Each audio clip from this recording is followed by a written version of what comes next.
dhaqashada geela oo aad loogu yaqaano qaaradda Afrika gaar ahaan bulshada Soomaaliyeed oo uu geelu u yahay hanti aad u qiimo badan isla markaana lagu tartamo tirada geela.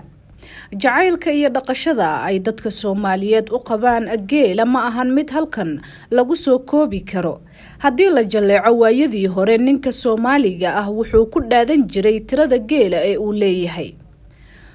waayadan dambe waxaa soo ifbaxaya in dalalka reer galbeedka ay soo fahmayaan faa'iidada caanaha geela. Soo saaridda caanaha geela ayaa haatan noqotay mid ka mid ah wax soo saarka dalka Australia iyadoona baahida dalka gudihiisa iyo dibaddiisa ay sare u sii kacayso. haweeney lagu magacaabo Lauren Brisbane oo ka mid ah dadka caanaha geela ka sameeya waxyaabaha la isku qurxiyo ayaa sheegaysa in dadka ay aad u jeclaysteen wax soo saarkooda ay ka sameeyaan caanaha geela. Shirkadaha ayaa sare u sii kacay dalka Australia waxaana ay isticmaalaan maraakiib waaweyn ee dalkaasi ay ugu dhoofiyaan wax soo saarkooda geela.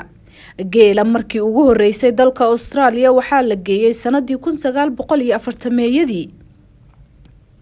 waxaa haatan la aaminsan yahay in dalka Australia ay ku sugan yihiin in ka badan 1.2 milyan oo geelka duurjoogta ah kuwaasi oo noocooda laga dhaqdo Carabta.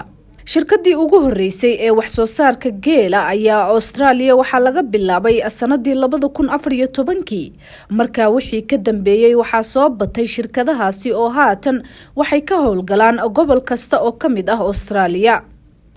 wax soo saarka caanaha geela ee dunida waxaa aad ugu badan wadamada ku yaala waqooyiga iyo bariga Afrika iyo sidoo kale bariga dhexe. waxaa sidaasi lagu sheegay cilmi baaris ay sameysay Australia. sanadii 2016 Australia waxay soo saartay 50,000 oo litir oo caano geel ah halka haatan ay soo saarto 180,000 oo litir sanad kasta.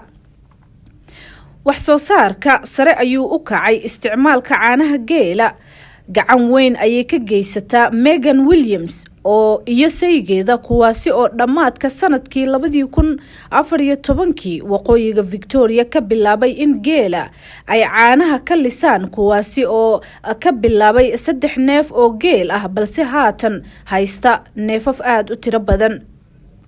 5 sanadood kadib ganacsigooda ayaa ballaartay iyagoona haatan haysta geel kor u dhaafaya 300 kuwaasi oo 60 kamida ay irmaan yihiin. shirkadan ayaa waxaa maalintii soo saartaa 360 litir oo caano ah kuwaasi oo 25% u dira macaamiishooda bariga dhexe oo ay ugu horeyso Singapore. waxayna haatan doonayaan in ay u fidiyaan oo ay wax soo saarkooda gaarsiiyaan dalalka Thailand, Malaysia.